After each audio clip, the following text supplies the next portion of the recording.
Imagine this. You're standing dead center in the tunnel of the Ataturk Olympic Stadium in Istanbul. The air is incredibly thick, the noise absolutely deafening. And sitting right there on a pedestal, just yards away, is the European Cup.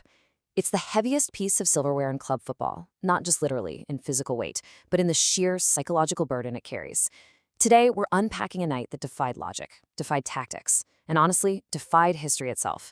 We are exploring the anatomy of a miracle and exactly why the 2005 Champions League Final remains the absolute iconic pinnacle of the sport. Okay, let's dive into this because this quote right here, this is exactly why we're doing this explainer. This is Liverpool captain Steven Gerrard, a guy who has won pretty much everything there is to win in football, describing his exact mindset right before taking a penalty in that shootout. He said he was, quote, absolutely shitting my pants, and that it was the most nervous he'd ever been on a football pitch. It's just so incredibly visceral, isn't it? As we go through this, I really want you to keep that raw human emotion in mind. We're not just looking at sterile sports history or moving X's and O's around a chalkboard. We are looking at a massive collision of supreme athletic pressure, tactical desperation, and just naked, unfiltered terror.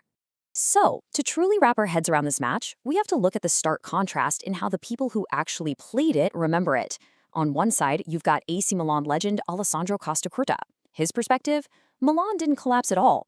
In fact, for 114 minutes of that final, they played extraordinary, beautiful football. They were utter dominance in motion. But then, on the flip side, Liverpool's entire reality is built on just 6 minutes. 6 minutes of absolute, chaotic, against-all-odds magic that completely shattered Milan's beautiful game. Phase 1. The nightmare first half. Now, for Liverpool, the opening 45 minutes wasn't just bad. It was a bleak, suffocating reality where Milan dismantled them with terrifying ease. It started almost instantly. Literally 50 seconds in, Paolo Maldini volleys home from a Pirlo free kick. Now, Liverpool manager Rafa Benitez had originally set up a 4-1-3-1-1 formation. The grand plan was to have Xabi Alonso lie deep, flood the midfield, and basically shackle Milan's playmaker, Kaká. But Kaká completely tore that plan to shreds. In the 39th minute, he slides a gorgeous ball to Shevchenko, who instantly crosses for Hernan Crespo to tap in. Boom, 2-0. Then, just before the half in the 44th minute, Kaká just goes past Gerrard and hits this breathtaking pass to Crespo, who impudently chips the Liverpool keeper, Jerzy Dudek, 3-0. It was an absolute tactical slaughter. But, within all that utter brilliance from Milan, a very subtle psychological seed was planted. Listen to what Costacurta said about this. When you go 2-0 up, the opponent is in shock and you think the game is over. Milan was playing so well, they were so incredibly dominant, that a creeping complacency began to set in. They completely underestimated Liverpool's strength of character. As Costacurta admits, they honestly thought the game was completely wrapped up. Phase 2. A crucial tactical shift. Down 3-0 in the dressing room at halftime, Rafa Benitez realized that to climb out of this deep abyss, he had to take a massive, highly calculated risk. So the crucial point is how these specific adjustments worked. First, Benitez switches to 3 at the back. Now this is incredibly dangerous. It essentially left defenders Jamie Carragher, Sami Hyypiä, and Jimmy Traore in a 3-on-2 situation against Crespo and Shevchenko, 2 of the deadliest strikers on the planet. But they had to sacrifice defensive cover on the flanks to fix the broken midfield.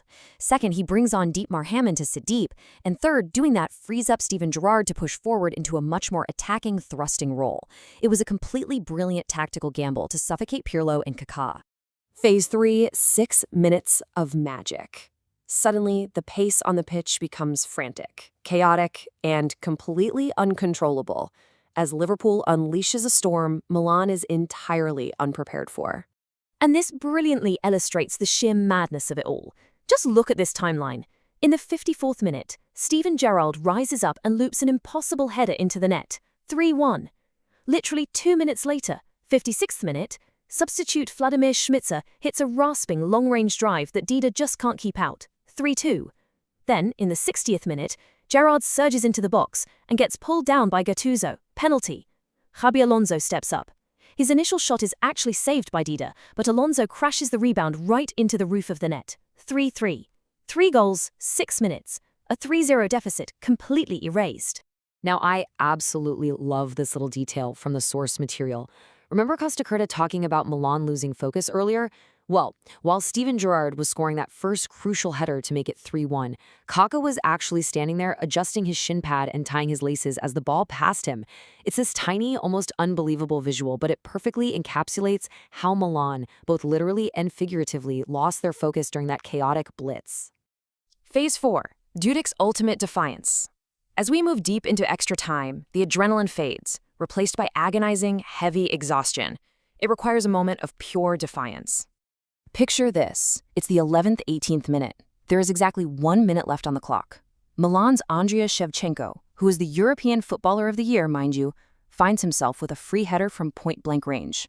Liverpool's goalkeeper, Jerzy Dudek, somehow manages to block it, but Shevchenko is straight on to the rebound, smashing it from literally a yard out. By pure instinct, Dudek throws his hands up to make himself big, and the ball deflects over the bar. As Dudek himself later recalled, it was by far the best and most important save of his career. It single-handedly kept the miracle alive. Phase 5. The climax. The penalty shootout. We are right back to that opening thought we started with. Steven Gerrard, utterly terrified, knowing the massive weight of the moment as the ultimate test of human nerves begins. Now, what's really interesting about this slide is watching how the pressure completely broke one side and elevated the other. Jerzy Dudek started doing these wild, wobbly, jelly leg antics right on the goal line, channeling former Liverpool keeper Bruce Grobbelaar, and it totally shattered Milan's composure. Serginho blazes the very first penalty way over the bar. Dudek then saves from Pirlo, Liverpool scores through Hammond and Cisse. Eventually, the whole shebang comes down to Shevchenko. He has to score to keep Milan in it, but Dudek saves it again. Liverpool wins 3-2 on penalties. The comeback is complete. Because of everything we've just unpacked, the tactical blunders, the dressing room genius, the complacency, the 6 minutes of magic, and that insane shootout drama, this match is widely ranked, including by outlets like Give Me Sport, as the #1 Champions League final of all time. Its legacy goes so much further than just a trophy. It is a massive testament to the fact that in football, no matter the deficit, the impossible is literally always lurking just out of sight. And that deeply human element, that's exactly why 2005 remains so iconic. Which leaves us with this final thought. In today's highly scrutinized, incredibly structured era of football, where data and analytics rule every single minute, could any modern final ever replicate this perfect storm? Could we ever again see a team get so utterly dismantled for a half, only to throw all caution to the wind, abandon their defensive flanks, and ride 6 minutes of pure, raw emotion to the greatest prize in Europe? It really makes you wonder, doesn't it? Thanks for joining me as we unpicked this incredible piece of sporting history in this explainer, and keep that question in mind the next time you watch a team go down 3-0.